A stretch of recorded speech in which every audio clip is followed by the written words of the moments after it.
The blast ripped through the stillness of Maple Ridge like a thunderstrike. Windows trembled, car alarms screamed, and within moments people were rushing out of their homes.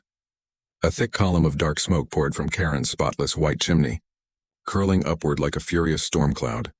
There she stood, Karen Whitmore, on her driveway, shrieking with half-burnt hair, yelling something about bad firewood. But I already knew exactly what had gone down. For weeks, I'd watched her sneak into my backyard under cover of darkness, lifting logs from my woodpile, the very same pile she once fined me for lowering community standards. Every time I restocked, more would vanish. So eventually I stopped replacing them with normal logs, because in a neighborhood like ours, under the iron rule of a woman like Karen, logic doesn't work. Some people only learn when life quite literally explodes in their face. Before I get into how things reach that point, drop a comment with where you're watching from, and hit subscribe for more wild HOA revenge tales like this one. Maple Ridge Estates used to be the picture of calm. Too calm, actually. The lawns were flawless, fences perfectly painted, and smiles only appeared when someone was looking. When I first moved here 8 years ago, I thought I'd found peace after losing my wife. I wanted quiet, structure, maybe even a little community. Turns out I got the structure part right, just not the peace. I kept to myself mostly. I work from home as a freelance mechanical engineer, designing tools and parts for local factories. My backyard was my sanctuary, a shed full of equipment, a smoker, some benches, and my pride and joy. A neatly stacked pile of firewood I chopped every fall. Splitting wood was simple, honest work. It didn't argue or complain, unlike the HOA board. Most of my neighbors were decent folks. The Millers next door brought me pumpkin pie every Thanksgiving. Old Mr. Jenkins watered his roses and waved each morning. Everything was fine until she arrived. Karen Whitmore, mid-50s, blonde, always dressed like she was about to prosecute someone. Within a month of moving in, she somehow became the HOA president. Nobody remembered voting, but she had the whistle, the clipboard, and the authority. Karen loved 3 things: power, attention, and pretending she was saving the neighborhood. She strutted down the sidewalks with her camera, snapping photos of mailboxes, measuring grass with a ruler, and writing violation notices like a self-appointed sheriff. The first time she knocked on my door, she smiled that politician smile and handed me a paper. "Mr. Thompson," she said crisply, "your woodpile violates community aesthetic standards. It's visible from the street." I blinked. "Karen, it's behind my shed." She tilted her head. "From certain angles it disrupts neighborhood symmetry." I almost laughed. "It's firewood, not modern art." Her smile vanished. "You'll need to relocate it within 10 days or you'll be fined." Then she spun around and marched off like a judge leaving the courtroom. I didn't move the woodpile. I just stacked it neater behind the fence. I figured that would be the end of it. But with Karen, ignoring her only made her double down. A week later I came home and noticed something off. The pile looked smaller. I counted, because yes, I keep track, and about 20 logs were missing. I thought maybe the landscapers borrowed a few during the cold snap. But 2 nights later, more were gone. Then again, same pattern. Every other night a dozen logs disappeared. At first I asked around casually, "Anyone see someone near my woodpile?" Miss Jenkins shrugged. "Probably kids messing around." But no kid was hauling 40-pound oak logs through the night. By the end of the week, my patience was gone, not because of the wood's value, but because someone was trespassing on my property. I followed every dumb HOA rule, paid dues early, kept my yard spotless, and yet someone was treating me like their free firewood supplier. So, I decided to set a trap. I marked a few logs with tiny notches, an engineer's trick, and placed a motion light near the shed. That night, around 11:30 p.m., the light flicked on. I ran to the window, but all I saw was a shadow slipping out the gate, something metallic glinting in the moonlight. By morning, 4 marked logs were gone. The grass near the gate was flattened, and the prints, high heels now. How many women in our neighborhood go out in heels at midnight? Just one.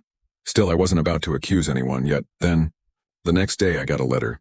"Mr. Thompson, your outdoor wood storage continues to violate HOA Section 3 regarding visual appeal and fire hazards. Further disciplinary action will follow. President Karen Whitmore." I nearly choked on my coffee. The same woman stealing my logs was fining me for unsightly storage. That's when I decided, if Karen wanted my wood, she was going to get it, just not the way she expected. That night, while Karen was probably sipping tea and feeling victorious, I sat at my workbench sketching like the old engineer I was. I wasn't planning anything dangerous, just something educational. I wanted Karen to experience cause and effect, up close and personal. But before I got creative, I needed undeniable proof that she was the thief, so I went full surveillance mode. I bought 2 compact outdoor cameras with night vision and cloud backup. One went above the shed, angled straight toward the woodpile. The other I tucked into the gutter facing the backyard gate. Perfect coverage. Invisible unless you were Sherlock Holmes. The first 2 nights were quiet. Just a raccoon, a stray cat, and my motion light teasing me for being paranoid. But on the 3rd night, around 12:14 a.m., my phone pinged. Motion detected. I opened the live feed and there she was. Karen, wearing her beige trench coat, scarf, and those ridiculous heeled boots that had left prints near my fence. She moved calmly, flashlight in hand, stacking my logs neatly beside her as if she was doing community service. Then she whispered, so quietly that the mic barely caught it. He won't even notice. It's for the community anyway. I nearly laughed out loud. The community? Sure, Karen, because stealing from your neighbors is totally public service. She loaded the logs into her SUV, shut the hatch, brushed off her hands, and strutted off like she'd just saved Maple Ridge from moral decay. The next morning, I brewed a fresh pot of coffee, sat down and watched the footage again, frame by glorious frame. She even looked directly into the camera at one point, giving me a perfect smug shot of her face.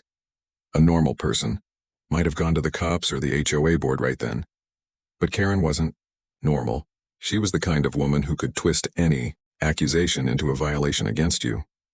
If I called her out, she'd probably fine me for illegal surveillance. So instead, I decided to let her dig her own grave with her own manicured hands. That afternoon, there was a community HOA meeting. Normally, I avoided those like the plague. Too many complaints about grass length and mailbox colors, but this time I went early. Sat front row. Karen arrived fashionably late, as always, holding a coffee mug that said "Number 1 Boss Lady." She looked confident, smug, untouchable. All right, everyone, she began, tapping her clipboard. We have an ongoing issue regarding fire hazards and property aesthetics, specifically Mr. Thompson's woodpile. I folded my arms, said nothing. Despite repeated warnings, she continued, Mr. Thompson continues to store unsafe amounts of wood in plain view. I personally documented the violation. Someone in the back muttered, "You document everything." A few chuckles rippled through the crowd. Karen ignored them and carried on. Effective immediately. The HOA will fine Mr. Thompson $250 and require removal of the woodpile within 72 hours. I raised my hand calmly. May I respond? Karen gave that fake patronizing smile. Of course, Tom, but let's keep it brief. This is a community discussion, not a debate. Great, I said, leaning forward. Just clarifying something. You said you personally documented my firewood, correct? Yes, within the last 48 hours, she replied, smiling smugly. I nodded.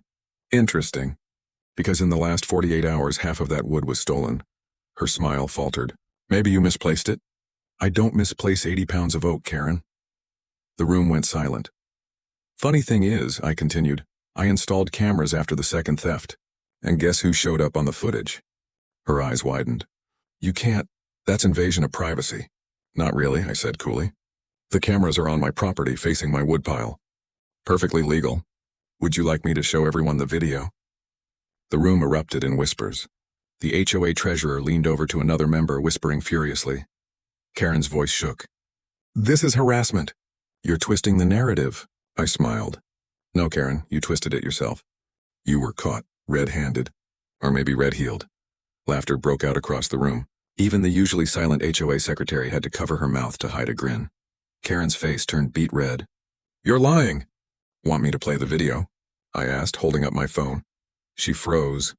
The panic behind her eyes was obvious. After a few tense seconds, she hissed, You'll regret this. Then she stormed out, slamming the door behind her. The meeting exploded into chatter, some defending her, most laughing. The vice president finally stood up and said, We'll review this issue further. But I could tell the crowd had turned. People were done with her nonsense. That night I rewatched the footage again, backed it up to multiple drives, even emailed myself a copy. You don't survive an HOA war without backups. For the next few days, peace returned. No letters, no Karen parading down the sidewalk with her ruler and camera.